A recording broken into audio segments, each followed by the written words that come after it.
I hope the slides would be visible.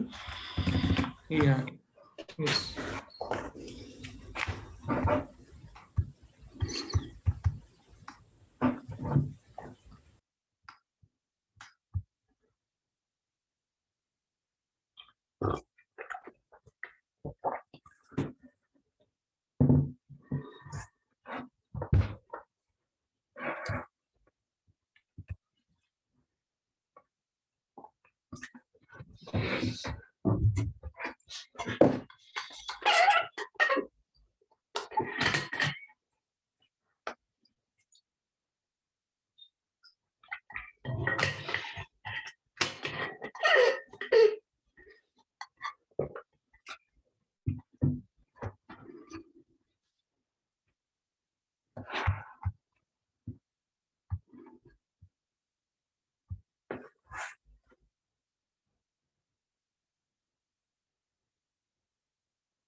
So welcome everybody.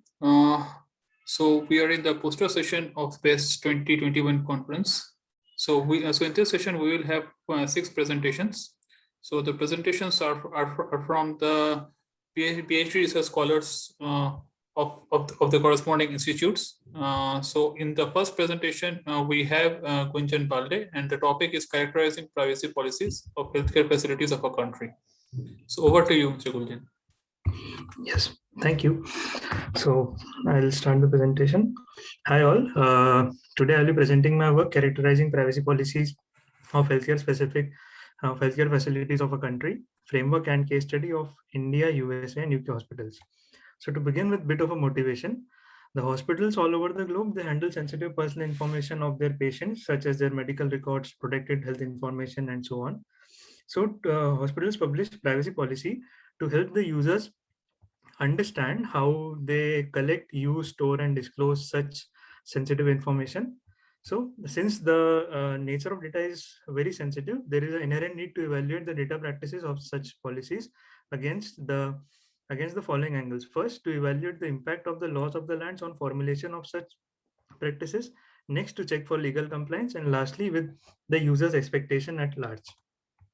So in this work, we do the following. First, we put forward the first ever healthcare specific privacy policy dataset, which is collected from 3 countries, India, USA, and UK. And the counts are mentioned. Second, we develop a community-based approach with 2 goals in mind. First, to identify near similar or identical policies. And second, to identify the dominant trends of the data practices present in these policies via some manual annotation analysis. Lastly, we employ a segmentation summarization approach to identify the templates and then conduct a broad thematic analysis using open coding to compare the templates that we obtain. So here is a brief statistics of the policies that we collected. In India, we had 366 policies. For UK, we had 183 policies. And for USA, we had 1,333 policies. So we see that policies from USA and UK are longer than that of India. However, the complexity of these policies, which was calculated using the flesh readability score, were fairly similar in nature. So coming to the basic properties of these policies in terms of the text they mention, we identify that Indian policies discuss only 12% of healthcare specific attributes, which are like health records, protected health information, medical history, etc. Whereas UK and USA policies had significant percentages like 39% and 47%. Next, we found that no Indian policy was updated to discuss any practice specific to pandemic, whereas UK, there were some policies in UK and USA that discussed such things. On average, we identified that 50 to 60% policies across all these countries discuss how they share, disclose, sell, or provide their user-sensitive information to other parties. Now, coming to the community analysis, we did the community analysis using the Lowen community detection algorithm. So this table describes the communities that we identify. Here we find that UK and USA had two very large communities, whereas India's community were sparse and of various sizes. Now, coming to the characterization study, we chose random policies from most populous communities from each of the country, and then annotated them across 8 categories. 5 were taken from OPP 115 dataset, whereas 3 categories were specific to the laws of the country. So these are the categories, and I would like to draw your attention to 3 particular categories: 1C, 1U, and 3D, which identifies how the hospital collects, use, and disclose the sensitive personal information. Ideally, a privacy policy should have practices which discuss all these 3 categories. Now, these are the annotation scores. So each cell identifies the fraction of policies in a community that discuss that particular category. In case of India, we find that lots of country-specific labels were absent as opposed to US and UK, where counts are pretty significant. Next, we find that USA scored highest in case of 1C, 1U, and 3D, which we discussed earlier were important. However, there were some Indian communities which scored very low, which is highlighted here. Next, coming to the identification and characterization of templates. So we identified the segments of policies corresponding to 2 different data practices: first party collection and first party usage, and third party disclosure. Then we summarized the segments that we identified for each of these categories to bring out the representative sentences, which we call as templates. We then open coded these templates to identify the impact of laws on formulation of such practices. And we found that policies in India are very less specific than the other 2 countries. But this is mainly because of the notable absence of any healthcare specific privacy law in India, and it being guided by more general Information Technology Act 2000 and 2011. However, there were evident differences in the policies of USA and UK also. Like for example, USA policies were more thorough in expressing users' right and their choices on data, whereas UK policies were more thorough in expressing the mode of information collection, storage, or usage. So as a next step, you would like to do 3 tasks. First, automating the annotation tasks for policy, since the current methodology requires expert knowledge and is very labor intensive. Second, we would like to explore better methods to identify better templates. And lastly, we would like to thoroughly evaluate the practices identified for each of the countries from 2 angles. First, using the theory of contextual integrity, we would like to check the compliance of these policies with laws of the land. And second, to evaluate the cultural norms of the population against the norms that we identify from this privacy policy set at large. Thank you for listening. And if you have any questions, please ask. Hi, Gunjan, can you hear me? Yes. Hi. I have one query. Can you tell us a little bit more about these categories and why they are important? Because I can see a lot of categories over here and you have selected total 8 out of them. So on basis of what you have prioritized these 8 categories? So can you just elaborate a little more? Yes, ma'am. So first of all, these 5 categories, 1C, 1U, 3D, DR, and UR, these come from a very well-known data set that did a very thorough characterization study of privacy policies, which is popularly known as OPP 115 dataset. I see. So 1C discusses the first party collection, that how the party collects the user data. 1U discusses how the party uses. 3D discloses how the party discloses how the hospitals disclose the users' data to others. The others can be third party, government, and so on. Now DR is for data retention, which discusses practices as to for how long the data is retained in the hospital's database. UR is for user rights, that is does the privacy policy mentions any clauses which provides information on how the user can access, delete, or correct any of their data. Now, we then also use some country-specific label, which I mentioned here. So in case of India, these three, LD, GO, and SS, these three were identified from the IT Act, which is the act that governs how the data is used, how the data is being handled, should be handled ideally. So LD is for legal disclosure, which mentions that how these sensitive information should be disclosed to government or any legal bodies. GO is mention of a grievance officer. That so this was a clause in the act that mentions that the policy should have a grievance officer which can address the grievances. Then storage standards, which mentions the usage of reasonable security standards, that how the hospital will basically safeguard your data. Okay. In case So of I just want to know one more thing. So have you categorized this? I mean, have you decided the category based on the data set that you have got? So maybe tomorrow, if you get some other data set, will these categories will be applicable to that data set also? Yes, ma'am. So the five categories that are there for all that we obtained from OPP 115, these will be applicable to any dataset that we use. I see. Yeah. That was my confusion. Yeah. So in addition to this, do you think that there can be an addition of a new level if a new dataset is considered? Is there a chance or a probability of that happening?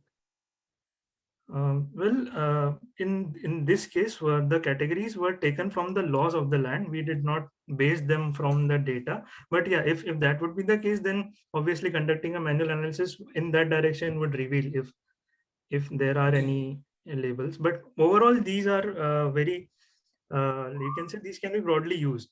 If you want to conduct an analysis, these can be broadly used in any case. Okay. Okay. Would be any more questions? Gunjan, there's a question in the chat. Can you please answer that? Yes, sir. Is it possible to automatically generate new data policies which will be more thorough and detailed from this framework? Okay. Well, actually, if you are asking about automatically generate new data policies, so that is something that we are not looking into. But to certain extent, I know that there are various privacy policy generators that you can deploy to generate some new policies. And regarding your second question, which will be more thorough and detailed from this framework, so that again is out of scope of current work. Sorry. Thanks, Gunjan. Yeah. Okay. One more question. Can you go to slide 4? Slide 4. Okay. 6, 5. Yes. Yeah. So how did you compute this readability score? So there are Python packages that I can let you know. So that is this flash readability score. Means readability means how are you defining this readability? So there is a standard which is known as flash readability e-score. So that is how we have used it. That's the one that we have used to identify the readability score. No, but I think the question is how do you compute? Like, what is the basic idea of computability? Like, you are basically defining a mathematical term.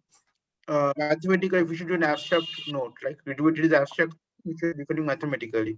So how do you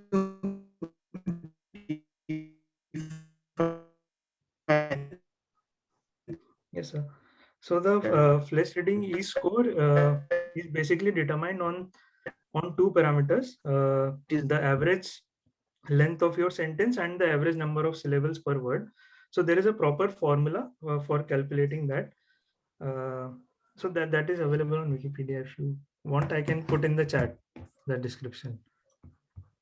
So that is a very standard formula to do it. Okay. Okay. Thanks, Gunjan. You can look it up. So I can post the definition in chat if you want. Okay. So it is called FLESCH flash.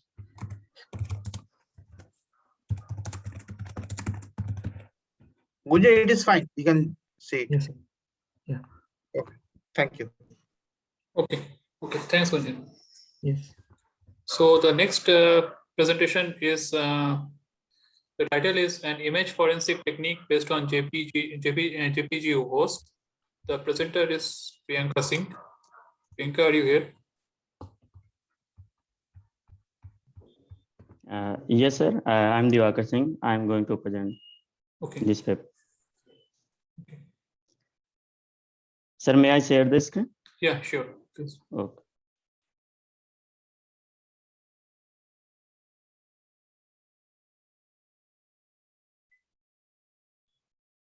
Yes, sir. Are you able to see my screen, sir?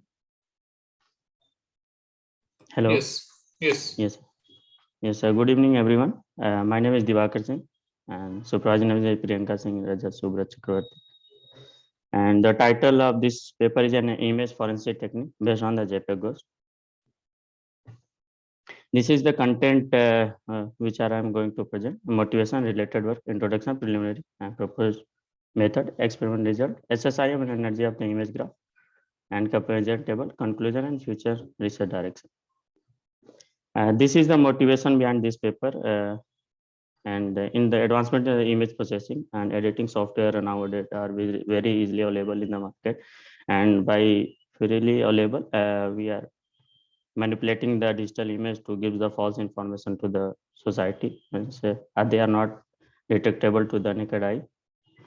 And for increment in the demand to assess the trustworthiness of the digital image, we are need to prove for the crime investigation this image is a false, and sometimes we are giving the false information to society, then we need to prove this image is not corrected, means don't have the integrity. And these are the some images. I am the collector from the Science Direct, and in this there are the two speakers giving the speeches in the two different places, and they come making the composite image and give the false information. And this is the missile. This one is the corrected missile image. In this there are the three missiles, but giving the false information is replicating the missiles, and here is the four missile. We need to prove. These are the related works work in this area, means duplicating image region, and we are statically appears in cause forgery, and in this resampling detection test. And introduction to this paper, we are able to detect the forgery whenever we are composing the two images of the different quality and make it the composite image. And in detection of the forged portion is maximum when the received image has the same quality as the original image. And by using this method, proposed method, we are also able to precisely predict the quality of the cover image. These are the composite image, and this is the original image. These are the composite image, and we are not able to detect whether this is integrity this image has the integrity or not. This is the preliminary things before experimenting the proposed method, and I have downloaded the UCID dataset which are in the format of TIAF, and we need to convert into the JPEG because our proposed method are work on the JPEG image, and we need to separate the channels and converting the color space from the RGB to YCBCR, and then we are changing the quality of image by using the discrete cosine transformation, and all this is DCT quantization, zigzag, run length, and coding. And after that we are inversing all these steps and reconstruct the received image, compressed image. These are the basic JPEG image, and each pixel has a 24-bit information. These are the some photo means UCID images, some of the indoor images, some of the outdoor images. These are the techniques to compress, means changing the image quality which I am using, and by using the DCT cosine transformation table, and the range of the image quality range from 0 to 100, and I am making the data set the image quality in between 30 to 100, means 30, 35, 40, and make the composite image possible. All the combination means maximum possible combination. Before compressing, we are using the RGB to RGB as a color space because we know that the human eye are more sensible towards the luminance of the image, and we need to separate the channel, means luminance to the color space. These are the DCT equations which are using to compress the image, and these are the 8x8 non-overlapping blocks. This is the proposed method, and we are taking the dubious image. Dubious because we don't know about the integrity of the image, and we are receiving the different quality by applying the DCT cosine transformation. We are changing the quality of the image, and then we are converting to RGB to ICBCR and taking the difference in the energy. Means here we are taking the absolute difference between the RGB to ICBCR, and this receive different quality to this, and cubic the difference absolute because the difference in the 2 pixels value are very small in the small, and we need to amplify the value to see the difference or see the pattern. This is the equation to calculate the difference in the energy. Here we are seeing the difference in energy, and we are taking the absolute difference with the dubious image to the received dubious image and the cubic them to see the difference.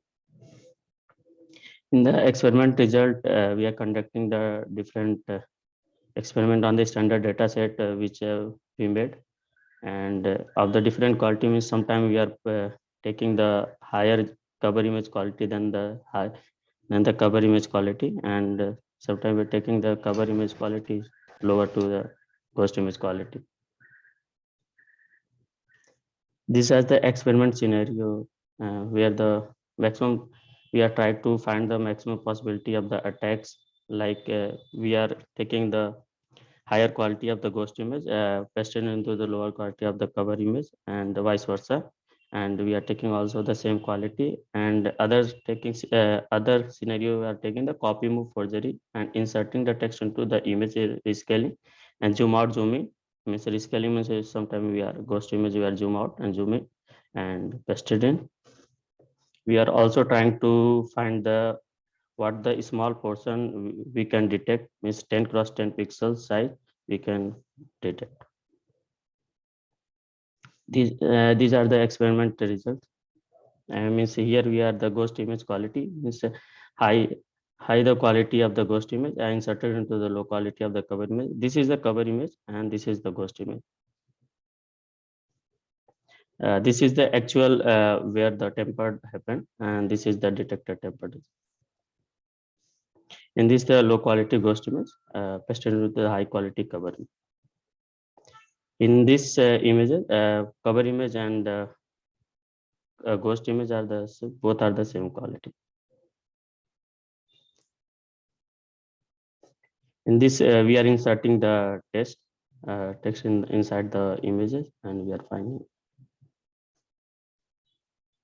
here we are scaling the ghost image, means here we are in the copying, and here is the rescaling zoom out, and we are detecting at the boundary of the ghost image, and here we are the zoom in. This tiger we are copied and zoom in the ghost image. Here we are able to detect the 10 cross 10 block ghost image size.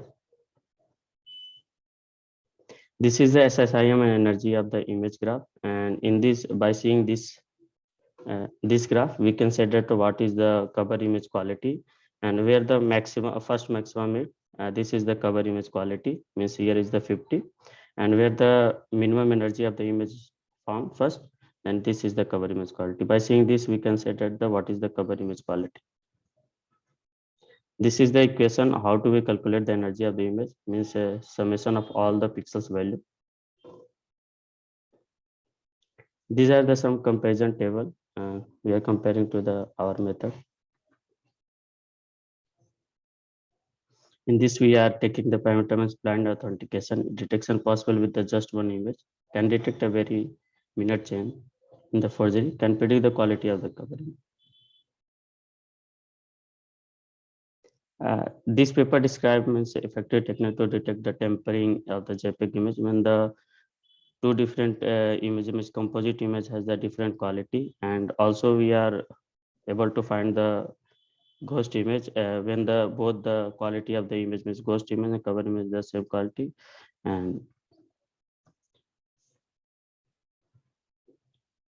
it's irrespective to the means camera or device which device we are using to capture the images.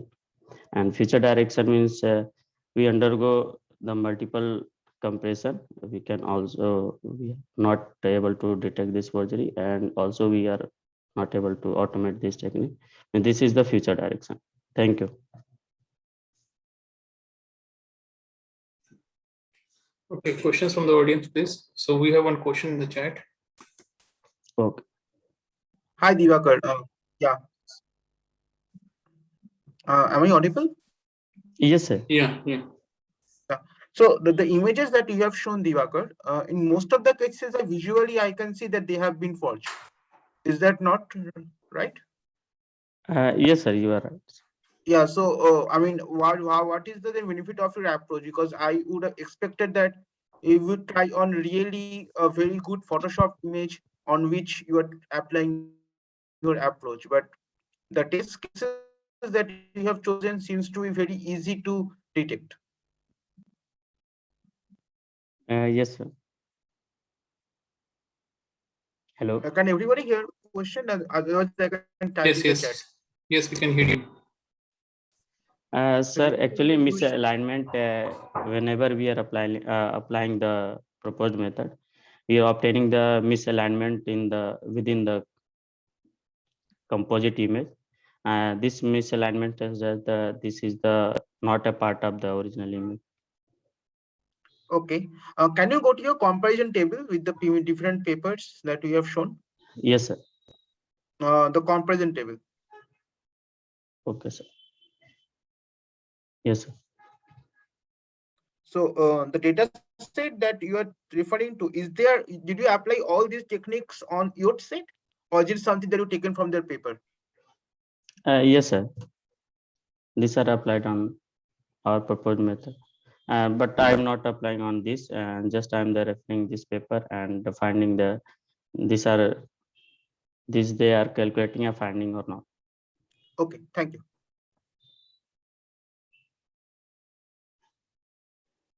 So there is one question in the chat. Yeah. What does the pattern you are obtaining from dubious image actually refer to?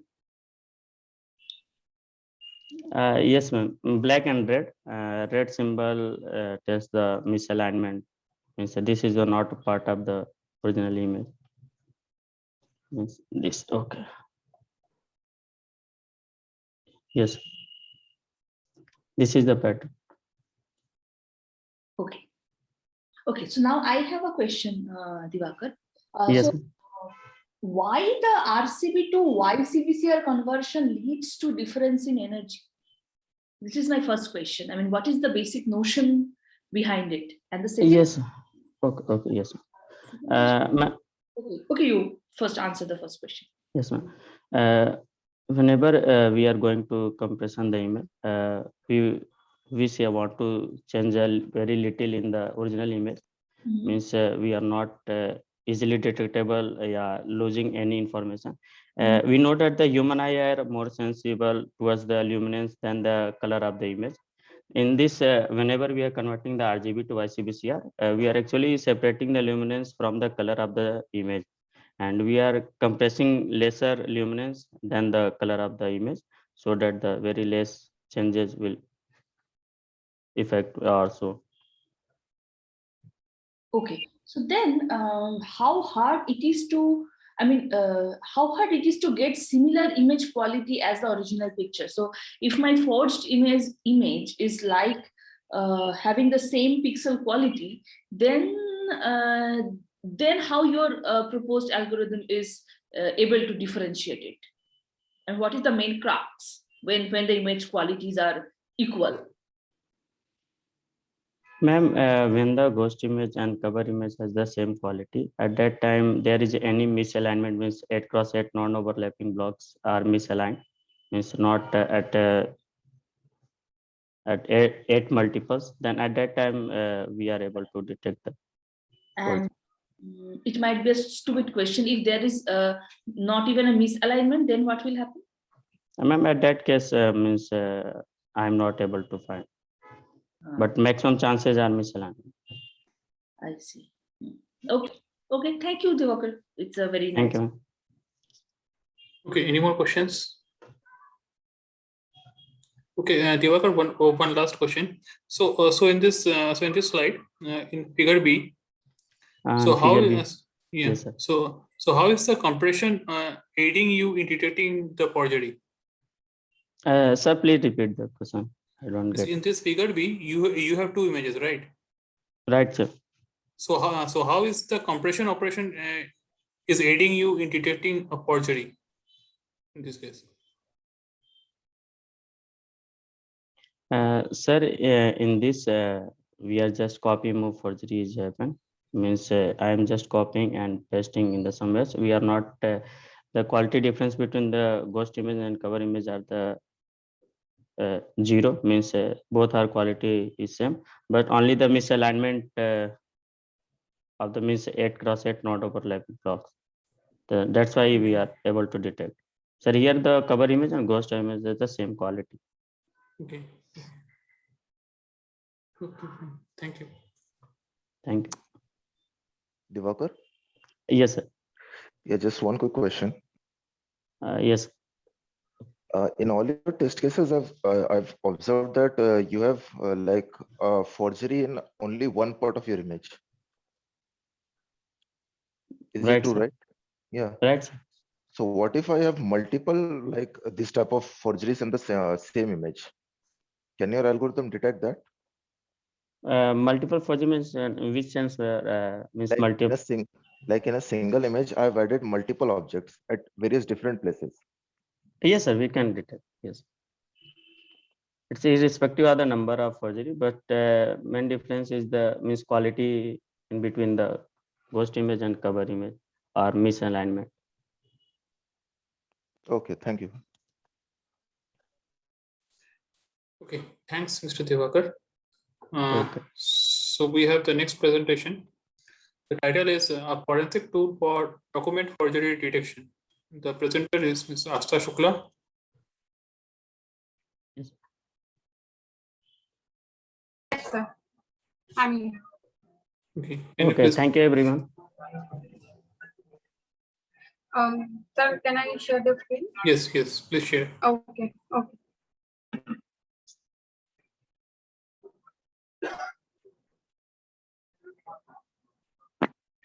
Hello, everyone. My name is Asta Shukla, and I'm here to present my proposed matter of forensics tool for a document forgery detection. And nowadays, due to the pandemic, everything has been gone on internet. And at the note of the even the document verification within the government agency is shifted to online. And this type of and the increasing of the digital device also increase and development of the tools which can be helpful for manipulating the content of the documents or the images are also increased, which we known as a document forgery. Forgery then can be found in like handwriting, signature, or any manipulated data. This is a concern in our society that how we can deduct that, and scientific evidence, we are relying in the scientific evidence to require the authenticity of the images. My introduction is that. So our contribution is like we are proposing a framework for which will more reliably work for the document images and check if the images if the document image is false or authentic. One, and for validating our robustness of our framework, we are also applying different type of distortions like noise addition, JPEG compression, contrast variations, and scaling. Here I am presenting my flow of the framework, and we in that we have 5 main entities: user, government agent, government research associate, investigator, and the concerned authority. The role of an user will be like if files and complaint for like the document is forged and with the document which he is claiming, he or she is claiming that if this is one is the original one, and along with the document ID which was provided by the government to the help of application, while the government agents is an entity which will verify that the document which was uploaded by the user is in for a good format or not, is in a mentioned format or not, and also process the pre-processing in that on that images.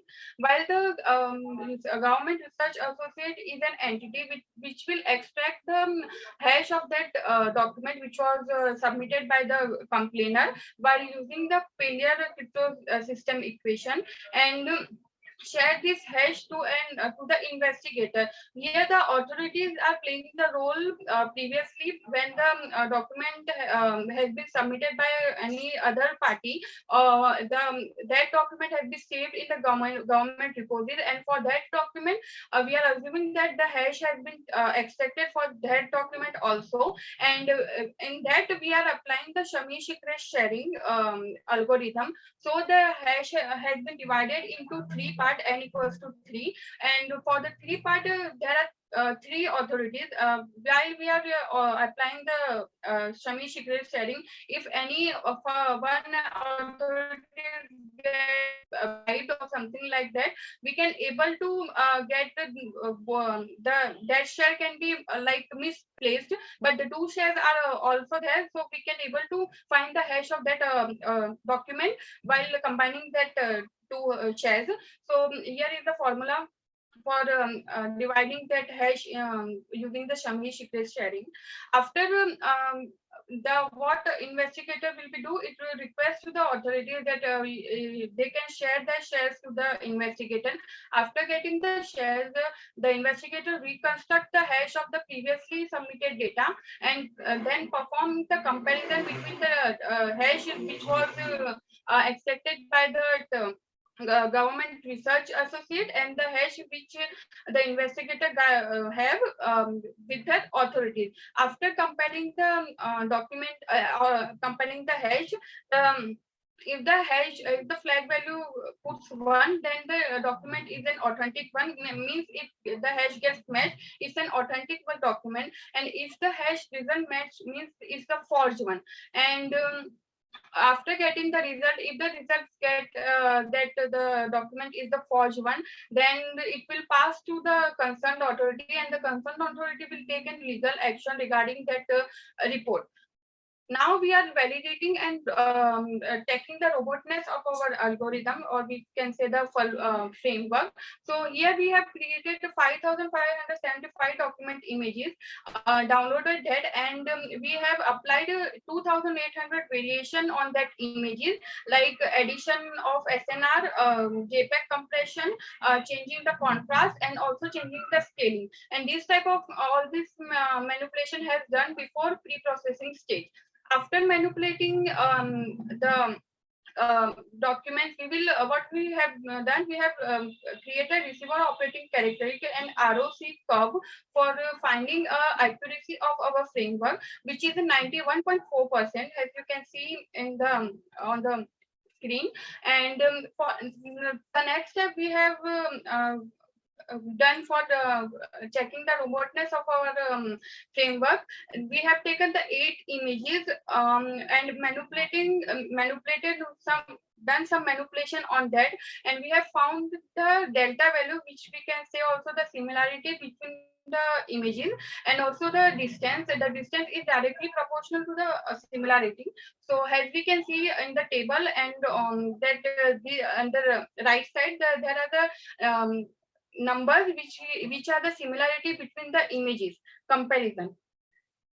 So here my conclusion is that we are proposing a framework which is then find that the document is authentic or not, and for that we have used the images which are slightly manipulated or forged one. Thank you.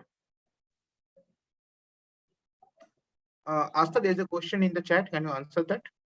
Okay.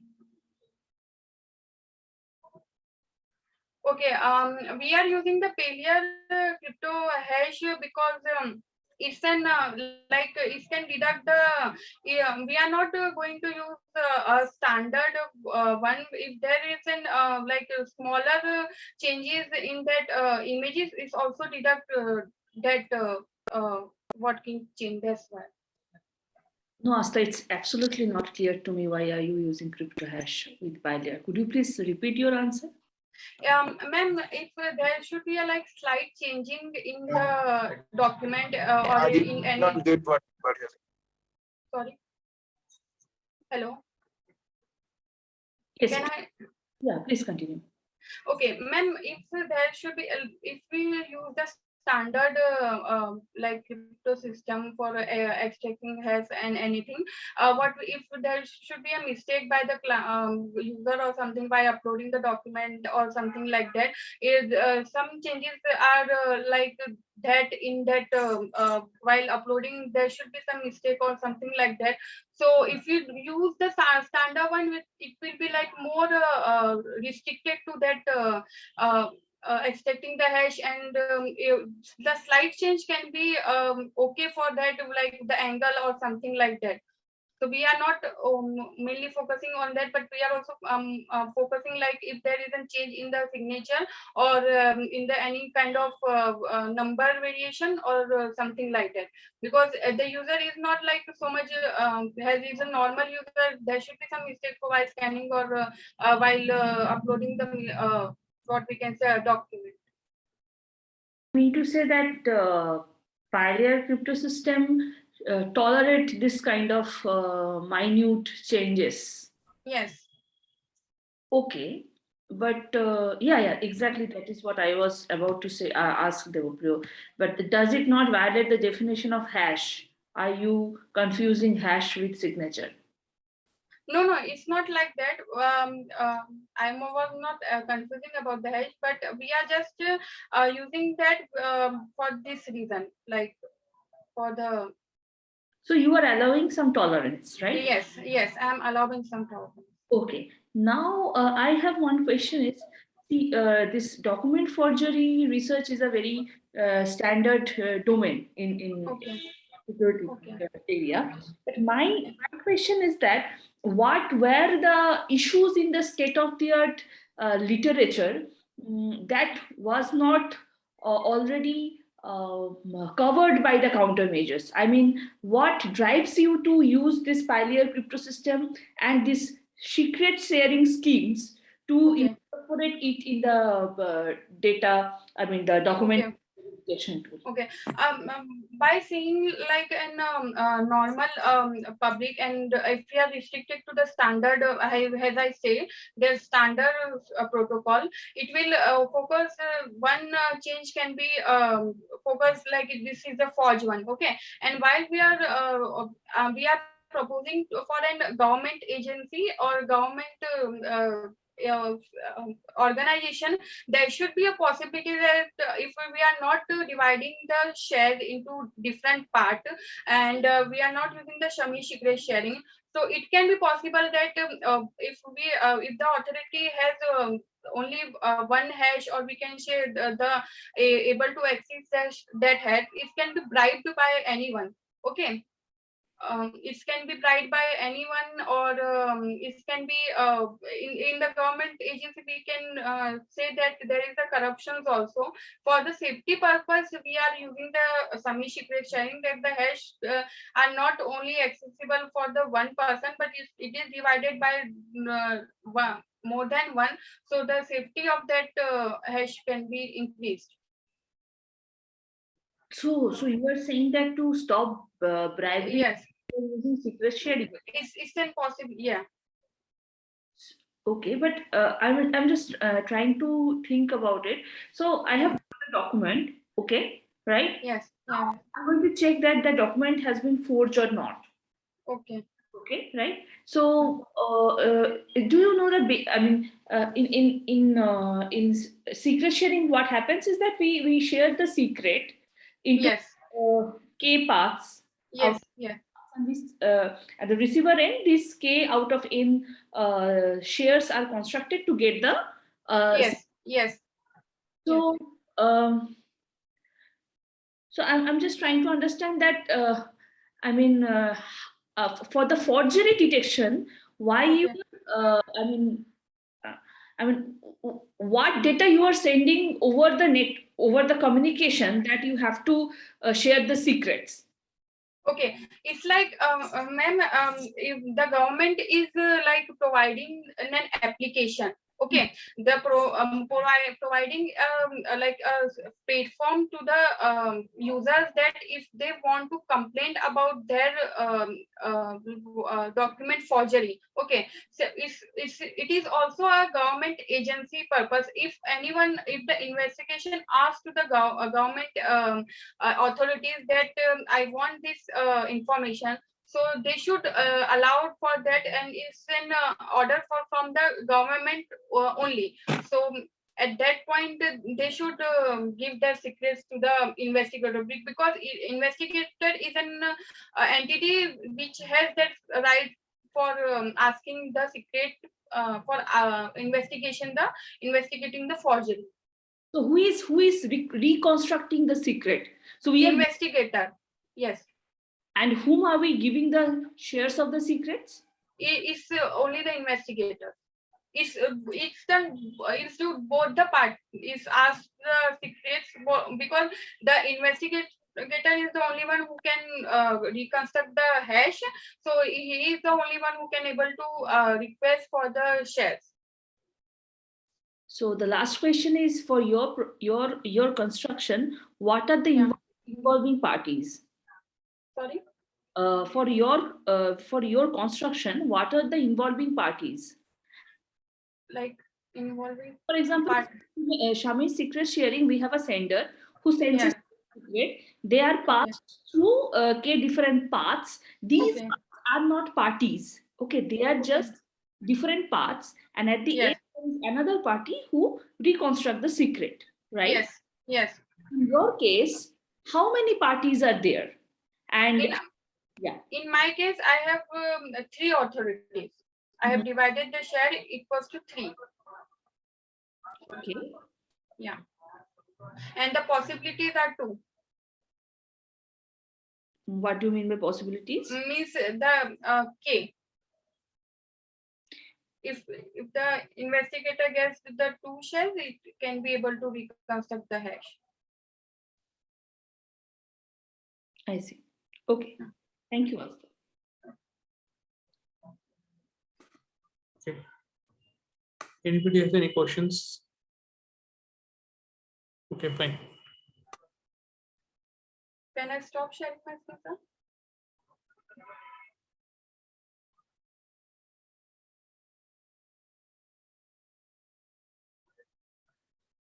Yes, you can stop. Yeah. Okay, so the next presentation is actionable malware classification in embedded environments using hardware performance counter. Yes, good afternoon, everybody. I guess you can already see my screen, hopefully. Okay, so yeah, good afternoon. My name is Martin. Today I will give you a brief overview about an ongoing work that we do together with NXP in resilience of embedded and IoT devices. And in particular, I will talk about hardware performance counters and using them to classify attacks. So hardware performance counters, or short HPCs, are simple event counters that are baked into into most modern CPU hardware, regardless of whether you have an x86, ARM, or soon RISC-V processors. Most of them support those counters. And those counters, for example, can count how often there is a cache hit or a cache miss, or how often a branch prediction was correct or wrong. And they were originally designed for profiling purposes and for debugging purposes. But then in the recent, let's say 10-ish years, people thought, well, maybe we can use them for intrusion detection, because, they are already present in the CPU. They literally see everything because they are baked into the CPU hardware. And also the trusted computing base is basically unaffected because, they are already inside your CPU and you don't need any additional tools. So what do we try to solve with them? So why do we think we can help? They can help us, or HPCs can help us solve a problem. Let's assume you have a company and your company has to monitor many IoT devices or embedded devices. Maybe they even deployed remotely. And we all know those devices are constantly under attack or themselves participating in attacks if you lost control over them. So ideally speaking, if you have a company and you need to maintain or operate those devices, you want to be able to react to ongoing attacks, ideally in a timely manner, and you want to perform counter actions. So the question is, can we use HPC or hardware performance counters to detect and classify attacks? Yeah. And well, so what we did to answer this question of classification, whether we can classify them, we took real hardware devices and we defined a couple of attacks and a couple of tasks or background activities that these devices should do. And well, then we run the tasks together with the attacks and without attacks on our hardware, and we collected the data. And this gave us like 2.5 million labeled samples. If you can, or what you can see on this slide is we have 4 attacks: a ransomware case that is probably self-explanatory, a page cache, and a cache attack. Those are quite similar because both of them are timing side channel attacks, but the page cache attack is against the page cache and the cache attack against the CPU hardware cache. And then where a DDoS part where your device becomes part of a botnet and starts DDoSing somebody else. And then in terms of tasks, we have 3 different tasks of varying complexity. So the Ghost script PPM, we just took it from MyBench, that is a software suite for measuring performance and of embedded devices. Then we defined a slightly more complex task, the ebook tasks, that is including the Ghost script PPM, but a couple of other MyBench algorithms that are typical for an ebook reader. So for example, string search and besides, And then a rather complex task, the driver monitoring system, that is a system that it uses image recognition to see whether somebody is facing the camera or not. And you would have a similar system, for example, in a car to monitor the car driver, and then the car would tell the car driver to take a stop if the car driver shows signs of tiredness or is not looking at the street. So, we took those tasks in those attacks, we created those, we collected our data. And in the next slide, you can see some of this data plotted. In this case, you can see 5 columns, where each of them shows a different attack. The first one is no attack present, and then columns 2, 3, 4, and 5 show different the 4 different attacks that I just presented. On the x-axis, there's a timeline, and the y-axis is a log scale that shows a very specific event, the LD cache refill event. That is one of those events that the counter can count. And I just present or show you this to see that you can actually, there are visually distinct patterns between those attacks. And that was quite surprising, to some degree surprising for us to see that you can do that with your human eye. In particular, if you look at the distribution of the dots you see, or in the PCA, that is the second column from the right, you see that there's a couple of blue dots further up and all the other colorful dots are further down. And that basically just means there's one CPU core, that the blue one, that behaves fundamentally different than all the others. So that being said, we took all our samples, we put them into a very, very simple tree classifier. So we didn't do lots of magic. Rather simple for the Ghost script PPM, the ebook, and the driver monitoring system task. And what you can see is that, actually we only have surprisingly few false positives, even though we didn't do a lot of engineering.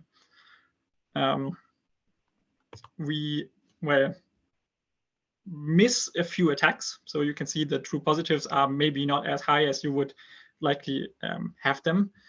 But we argue that this is totally fine because it's way higher, or it's way more important that you have lower false positives. And even if you miss a few attacks, well, that is better than being overwhelmed or overburdened. And well, you can counter this by just increasing the sample rate. Yeah. So let's say our classifier detect, or like, well, there is a true positive detection. So we know there's an attack going on. The question is, how good is our classifier in this case? Can the classifier really classify the attack that is going on, or can it just say, oh, well, something is wrong? And if we look into this, perfect classification means, the classifier assigned the correct label and only the correct label. Partial classification means the classifier assigned the correct label, but at least one other incorrect label. And wrong classification means the correct label is not among the ones that was assigned. And I think, well, it shows that in roughly 60% of the cases, the classification is either perfect or partial. And where I don't have time to go deeper into the partial classifications, but we can see that there is a few, well, patterns or a few typical mistakes. Yeah, and if we work on them, then I think we can improve classification. So that brings me to, well, the results and future work. That is, well, we learned that different types of attacks have different patterns on the hardware performance counters that we can see. And we can not only use them to detect attacks, but what is new is our, well, idea to classify them. And, well, classifying or classification would allow us to have better counter actions. What still has to be done is, well, optimizing parameters, because this was a very naive approach. Context awareness, so for example, taking additional data sources or using a sliding time window, because now I just classify each simple data point on its own. And well, this doesn't tell me a lot about the distribution, so I do think this is a, well, this would be a big improvement. And of course, there's way more attacks and there's way more tasks than that we can design and implement to collect more data. So, well, that also brings me to the end. So if you have any questions, feel free to either ask now or send me an email, or to send an email to one of my co-authors. Okay, thanks, Martin. So we have time for 1 or 2 questions at most. So yeah, Martin, there are a few questions in the chat. Oh, right. Yes. Okay. Let me have a look at it.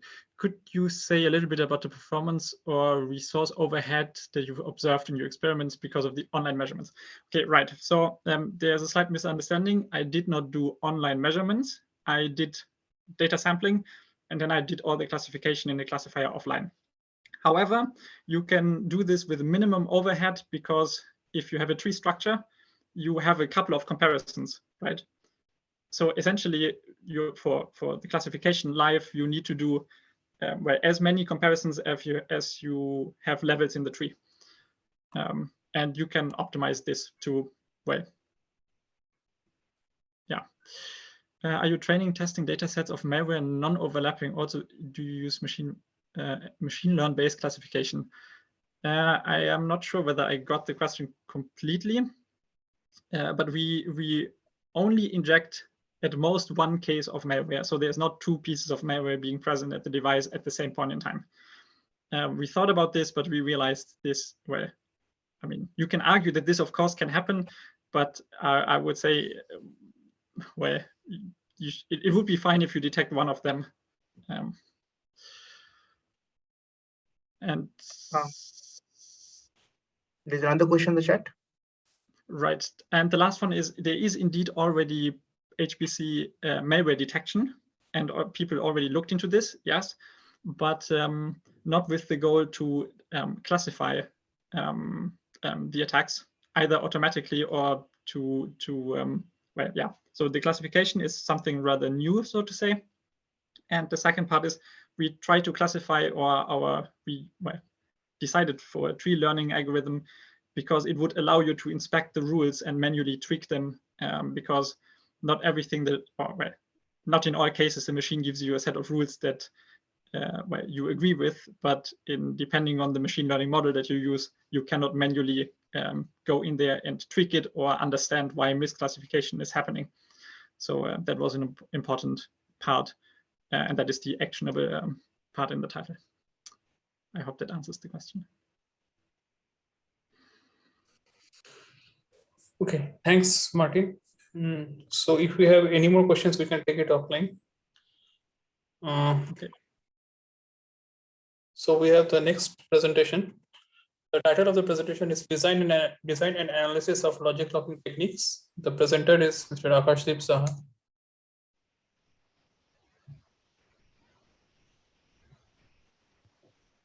Yes, sir. I'll be sharing my screen.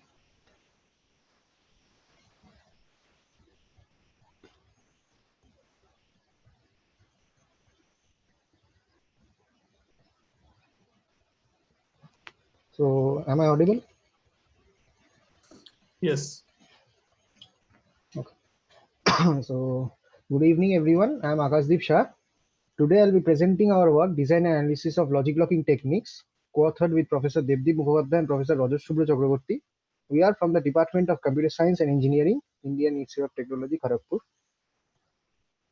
So as a motivation, nowadays majority of the integrated circuit manufacturers are fabless in order to save resources. So IC designs are often outsourced to foreign fabrication labs, which are often untrusted. As a result, this gives rise to a number of threats like unauthorized overproduction, design counterfeiting, and piracy, hardware Trojan insertions. So in this work, we will be mainly focusing on two of our contributions. The first one is an Oracle guided attack on cellular automata guided obfuscation. This attack actually exploits the information that is visible externally to an adversary or a person who is validating the correctness of a circuit in order to get the secret correct key. And the next contribution is a SAT hard logic locking technique called loafer, which for the first time utilizes the well-established security primitives of block ciphers in logic locking. It is found to be secure against existing attacks on logic locking. We begin with the first contribution with a little background on cellular automata. Cellular automata consist of discrete lattice of cells, each consisting of a storage element and an nested logic. The combinational logic is determined by what is called a rule of a CA. Rules can be of two types, additive and non-additive. CA with all states belonging to a cycle are called group CA. The figure alongside illustrates a non-group CA as it consists of both cyclic and acyclic states. D1 cross CA is a special class of non-group additive CA that has been used throughout this work. The cellular automata guided obfuscation technique proposed by Kormokar et al. In DAC 19 proposes to realize the FSM states and transitions using a D1 cross CA based as a basic building block. Every transition occurs based on a particular key value that is secret, that is C key. It's a 1-bit value. C key equal to 0 implies a D1 cross CA transition, and C key equal to 1 implies a D1 cross CA dual bit transition. The unmapped states are realized using a additional combinational logic, which is called an interrupt logic. The output of the interrupt logic is an interrupt vector. The two possible interrupt vectors for C key equal to 0 and 1 are shown in this table. Now the information that is leaked and is exploited by us, let QS be the sequence, the variable that consists of the sequence of the leftmost CSL values that is visible externally. This is actually used for validating the correctness of the implemented FSM. For example, let a state F or a CS state F is uses 4 state cells of CA from a small f1 through f4. The first element of the QS will leak the f1 directly because it consists of the leftmost CSL value. And likewise, the second value, the second element of the QS value will leak f2, and likewise the third element is calculated as f2s or f3. And since we already have the knowledge of f2 from the previous clock cycle, we can guess f3 and f4 directly. So in 4 clock cycles, we can get these 4 cell values of a CS state F. So in this way, all other states can be obtained. An overview of the attack that we have performed. For example, for a transition S0 to S1, there are 2 possible ways. Either we C key equal to 0 or a C key equal to 1. This is a secret and we need to guess that. We calculate the two possible successors because we already have the knowledge of the encoding F0 and F1 from the leftmost CSL sequence. And using the two successor values, we can calculate their corresponding IVs. The adversary has an access to the correct IV value, that is IVK, by simulating the circuit with the present state and the corresponding inputs for that state. By simply comparing it with the correct IV value with IV-01 and IV-01, he or she can guess which path has been taken and the correct key corresponding to that path. So in this way, for every transition, this methodology is performed to guess the correct key for every transition. For the experimental result, we have performed our Oracle attack on MCNC benchmark circuits. These were chosen as they were proposed in the original paper as well. For 20% threshold and 40% thresholds, the results are shown. Our attack was successful in guessing the CKey values for every transition along with the state encoding, every state encoding of the FSM implemented using the CA. Next, we move on to our next contribution. The name is interesting. It's loafer. In America, it means casual shoe. Just as shoes carry feet protecting them, likewise, the block cipher will be carrying a desired logic inside it, protecting it from an external adversary. For the first time, we show that S-box, the block cipher S-box can be made to realize the all possible logic, two input logic gates. This is an example of implementing a NAND gate using a 4x4 present S-box. Simply by fixing X3 and X4 to 1, one can get the NAND of X1 and X2 in Y. So the first equation that is highlighted, by replacing X3 and X4 to 1, the equation reduces to X1 or X1, X2 or 1, which is the NAND equation. So in this way, other gates can also be realized. This is an example of illustration of implementing the entire C17 circuit of ISCAS 85 benchmark using 7 layers of present. For simplicity, we have just shown those S boxes which has been used, but every layer consists of all those 16 S boxes and the routing layer remains intact. The permutation layer remains intact. We have not touched that upon. The color encode, the first layer, it is embedded layer wise. The first layer embeds the first two gates as shown, S0 and S9, and the second layer of the circuit is embedded using these two layers, and the third layer is implemented using the last two layers. The color encoding of that S boxes corresponds to the gates, and the white S boxes corresponds to the buffer S boxes. This has been placed, or there are redundant layers in this construction, so that we do not have to touch the permutation or alter the permutation layer, and automatically the bit permutation layer is used for routing in this case. The experimental results of loafer, it has been found to be secure against the SAT-based attacks, and it is also found to be resistant against the removal and bypass attack. The overhead of loafer remains fairly constant, and it decreases with the increase in the size of the circuit. So thank you. I'll be happy to answer any questions. Hi, Akash. Can you hear me?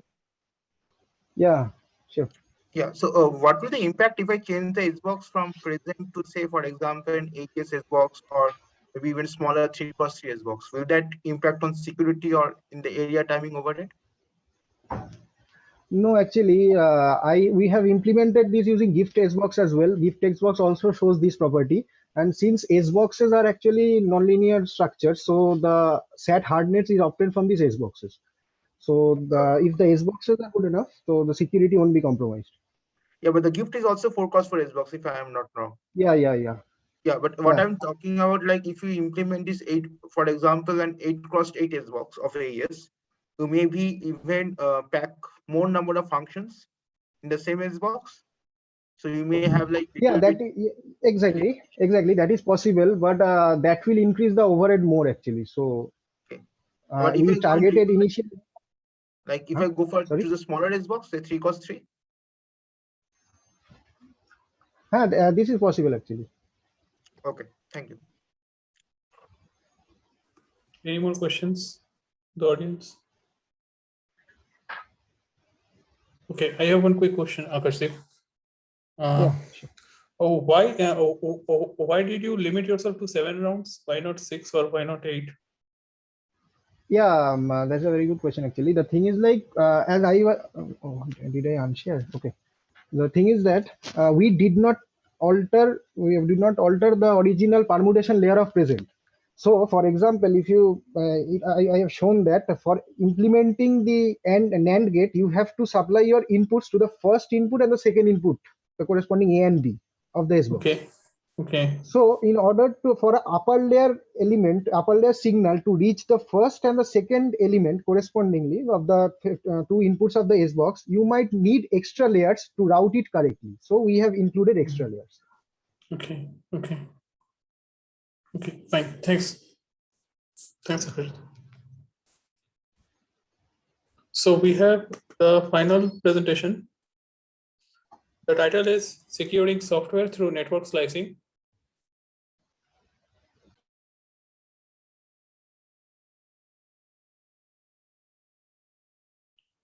Mr. Neil.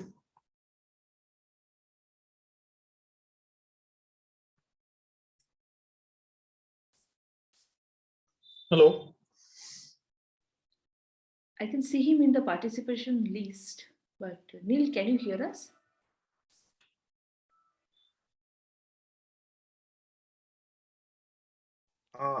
You are muted, Neil. Neil, can you share your presentation?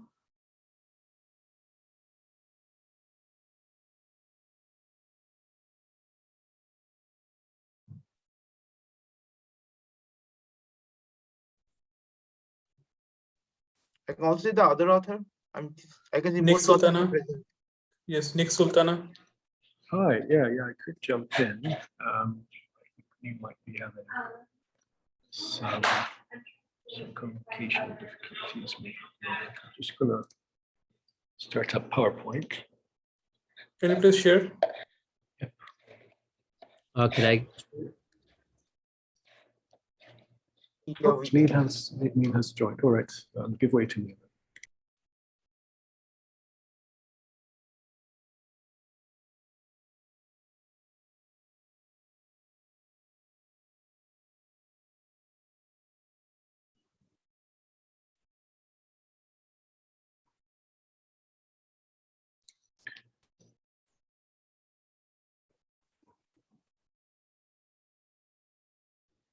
Okay, can you see my screen? Yes. Can you please start? Okay. So my name is Neil Dote, and my project is on securing software through network slicing. Okay, so our problem and motivation. Our project is developing a framework to split programs to work in different secure enclaves. Now the question arises, why should we split these programs? This is to separate the handling of different types of data by different parts of a program. Thus, the compromise of one part of the program does not immediately lead to the compromise of the entire program. Currently, we lack a well-integrated way to interconnect separated program parts over the network and to isolate their communication from other network users. Examples of methods we use today are IP tables, eBPF, and ACLs, but these are all error-prone and laborious. So unless program parts are protected from other users of the network, it is vulnerable to manipulation through spoofing attacks and ARP poisoning. So our proposal, recent developments in networking make available programmable network hardware that provides more flexible and powerful packet processing. We will leverage this type of hardware to support the security of split programs. And we are going to design a tool that emits network configurations that isolate closure traffic from other network traffic and assign it a resource slice for fairness. Okay, so here's our example scenario. As you can see in the bottom, we have program A in green, and these are separated into 3 separate parts that need to communicate with each other.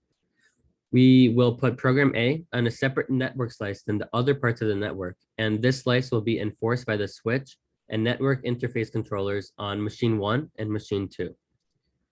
Program 8.2 and program 8.3, which are on machine 2 in the bottom right, they are assigned to the same machine because they both need access to the same files. But because they are separate programs, they are mutually protected from compromise. On machine 1, we see that wget is going to be used for traffic from the HTTP server on machine 2, which are both on a different network slice than the parts of program A. And all of the slicing prevents machines 3, 4, and 5, which are arbitrary machines, from interfering with the communication between program A's parts. So our approach, our tool will be provided as input to the program's topology of all the parts it was split into, and as well as the network topology. Then the tool will generate a P4 program that classifies that traffic by using knowledge of what is exchanged between program parts. And then finally, the generated P4 program is installed on programmable network hardware, and it helps enforce the assigned network slicing.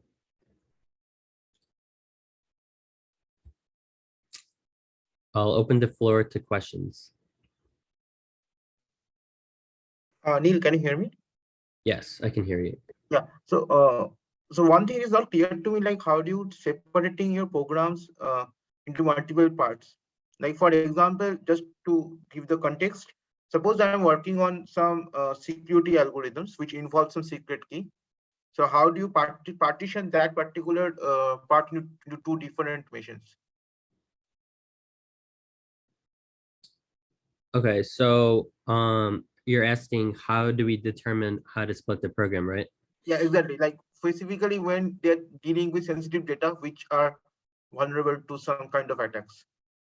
Okay, so with each application or program that we are using in our network, we are gonna give it an application level abstraction for each one, and based on that, it will know what program parts need to communicate with each other, what files they need to access, how they need to be protected from other programs, its vulnerabilities,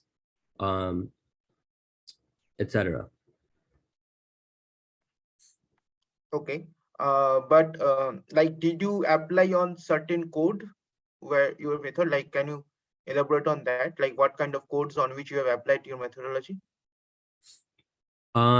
We are still working on that right now. Okay. Okay. Yeah, so I have one question. Is this P4 program is public or private? It's a public program. It's a software language. Okay. So then if some adversary is like eavesdropping a wireless network and actually capture the traffic using eavesdropping, then it can also understand that how the network topology works. And if the P4 program is public, then it can also run the software in its own machine and find out how the network slicing is happening. In that case, it can later on tap the intended network to hack the system. What is your comment on that? Okay, so first, just in case it wasn't clear, like P4 is just the software language, so that's just what the program is being coded with. And then second, there's still going to be encryption between all of this, so that's just going to be that first level of security. There's going to be firewalls, and the whole point is, like, even after all of this encryption, even if one part of the program gets compromised, we can address that specific program and fix it without affecting the rest of the program, so that everything still is, all the other applications or operations of the program are still running smoothly. So basically then the security is coming from the encrypted traffic, right? Well, okay, so in terms of just like, there would be like regular security, like hashing, for example. And what we're doing is we're just adding an extra level of security so that if we were compromised,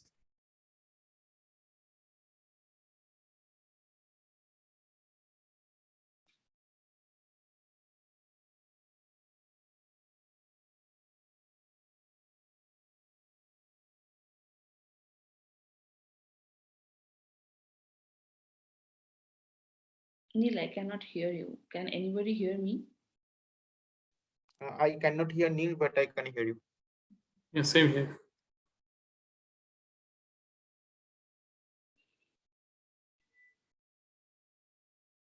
Okay, so